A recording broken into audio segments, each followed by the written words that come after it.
Kenapa para gubernur sekarang berani melawan?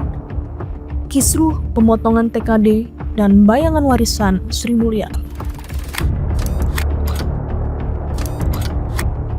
Suasana mulai panas. Belasan kepala daerah dari berbagai provinsi mendatangi Kementerian Keuangan. Mereka memprotes keras kebijakan pemotongan transfer ke daerah atau TKD yang akan berlaku tahun 2026. Nama yang jadi sorotan, Purubaya Yudi Sadewa, Menteri Keuangan baru di era Presiden Prabowo. Tapi, apakah ini murni kebijakan baru Purubaya? Atau sebenarnya kebijakan lama yang diwariskan oleh Sri Mulyani?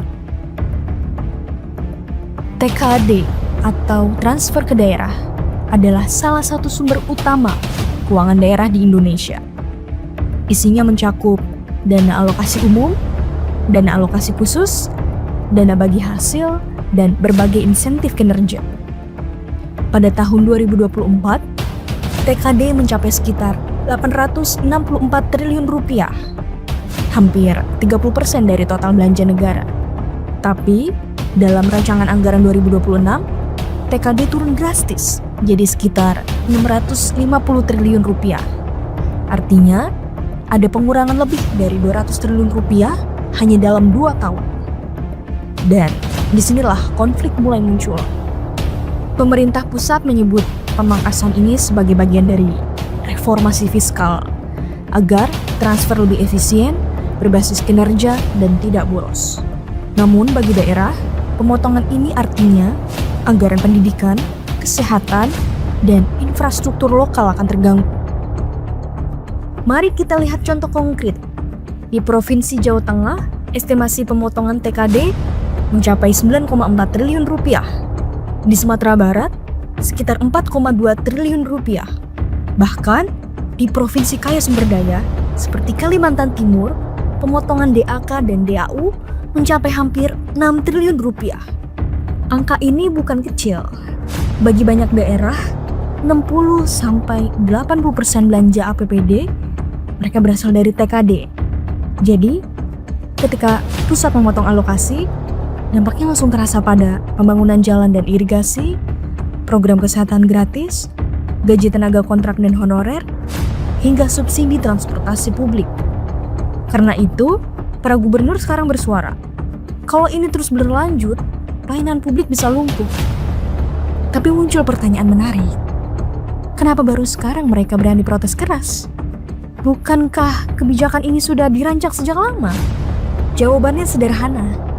Karena dulu yang menjabat Menteri Keuangan adalah Sri Mulyani. Sri Mulyani dikenal dengan gaya teknokratik yang kuat. Ia membungkus kebijakan pengurangan TKD dengan istilah halus. Penataan ulang formula transfer berbasis kinerja. Artinya, bukan pemotongan, tapi reformasi sistem distribusi dana pusat daerah. Kepala daerah tidak berani protes karena 2 alasan utama. 1. Otoritas Sri Mulyani sangat kuat. Ia simbol stabilitas fiskal pemerintahan Jokowi. 2. Masa itu adalah periode transisi politik, dan para kepala daerah tidak ingin dianggap menentang Jokowi atau pemerintahan pusat menjelang pergantian presiden. Sekarang, setelah pemerintah baru terbentuk, ruang politik terbuka lebih lebar. Gubernur dan bupati merasa punya kesempatan untuk bersuara, dan targetnya jelas, Purubaya Yudi Sadewa. Purubaya bukan sosok asing. Ia ekonom senior yang pernah menjadi deputi di Kemenko Perekonomian dan kepala LPS. Tapi gaya komunikasinya jauh berbeda dengan Sri Mulyani. Kalau Sri Mulyani diplomatis dan teknokratik, Purubaya lebih belak-belakan. Dalam beberapa kesempatan, ia menyebut banyak daerah tidak efisien dan boros menggunakan TKD.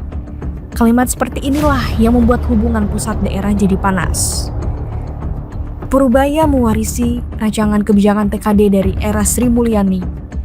Tapi cara ia mengeksekusinya dan menjelaskannya membuat tampak sebagai aktor utama pemotongan. Padahal, secara teknis, ia hanya menjalankan baseline yang sudah disusun tahun sebelumnya.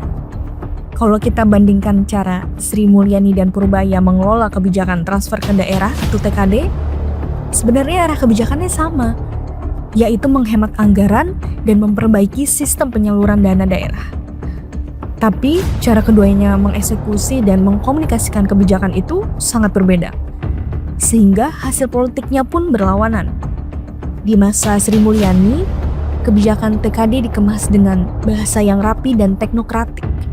Ia menyebutnya sebagai reformasi formula TKD 2025 sampai 2029 dengan fokus pada kinerja daerah, efisiensi, dan digitalisasi transfer. Pendekatannya hati-hati, penuh data, dan nyaris tanpa drama. Karena itulah, meskipun secara substansi banyak alokasi yang mulai dipangkas atau dialihkan, para kepala daerah tetap diam. Mereka memilih menunggu, menyesuaikan diri dengan arahan pusat, dan tidak ingin menimbulkan gesekan dengan sosok menteri yang berwibawa dan sangat berpengaruh itu. Ketika kepemimpinan berpindah ke Purbaya Sudisadewa, situasinya berubah drastis. Purbaya melanjutkan kebijakan yang sama, tapi dengan gaya yang jauh lebih terbuka dan frontal. Ia bicara terus terang soal borosnya belanja daerah dan pentingnya efisiensi anggaran. Kalau efisiensi adalah yang ada dipastikan dibelanjakan sesuai dengan peruntukannya dan tepat waktu dan nggak dikorup. Gaya komunikasi yang politis dan blak-blakan ini membuat para kepala daerah merasa diserang secara langsung. Reaksi mereka pun berbeda. Muncul protes kolektif dan terbuka, sesuatu yang hampir tidak pernah terjadi di era Sri Mulyani. Secara politik, masa Sri Mulyani berjalan stabil tanpa gesekan besar antara pusat dan daerah. Sedangkan di bawah Purbaya, kebijakan yang sama justru memicu eskalasi konflik dan menjadi isu nasional. Perbedaan persepsi ini juga tampak dalam narasi publik. Di masa Sri Mulyani, masyarakat mendengar istilah reformasi transfer fiskal, terdengar elegan dan modern. Sementara di era Purbaya, istilah yang muncul di media berubah menjadi pemotongan dana daerah, tajam, emosional, dan menimbulkan resistensi. Jadi, meskipun substansi kebijakannya sama, perbedaan gaya komunikasi dan momentum politik membuat dampaknya berbeda jauh.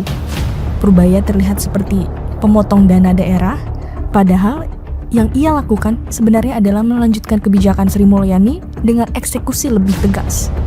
Implikasi pemotongan TKD ini luas. Secara ekonomi, daerah akan kesulitan menjaga belanja publik. Banyak program pembangunan terancam tertunda. Di sisi lain, pemerintah pusat ingin mengurangi defisit dan mengalihkan anggaran ke sektor strategis nasional seperti pangan, pertahanan, dan energi. Secara politik, kebijakan ini menciptakan ketegangan baru antara pusat dan daerah. Para gubernur merasa diabaikan. Tapi di sisi lain, pemerintah pusat menilai banyak daerah masih belum transparan dalam penggunaan anggaran. Konflik ini menggambarkan dilema klasik, efisiensi fiskal versus otonomi daerah. Jadi, kalau kita bertanya, kenapa para gubernur baru sekarang berani protes? Jawabannya bukan hanya karena uang dipotong, tapi karena rezimnya sudah berganti. Karena komunikasi berubah, dan karena politik selalu punya memori pendek. Sebenarnya, akar masalahnya bukan pada siapa yang jadi Menteri Keuangan, tapi pada bagaimana hubungan fiskal pusat daerah selama ini dibangun. Sentralistik, tidak transparan, dan penuh jebakan komunikasi. Purbaya mungkin jadi simbol badai, tapi anginnya sudah bertiup sejak lama dari masa Sri Mulyani. Jangan lupa, ekonomi bukan sekedar angka. Ia adalah soal kepercayaan dan komunikasi. Dan di Indonesia, kadang yang dipotong bukan cuma anggaran, tapi juga rasa saling percaya antara pusat dan daerah.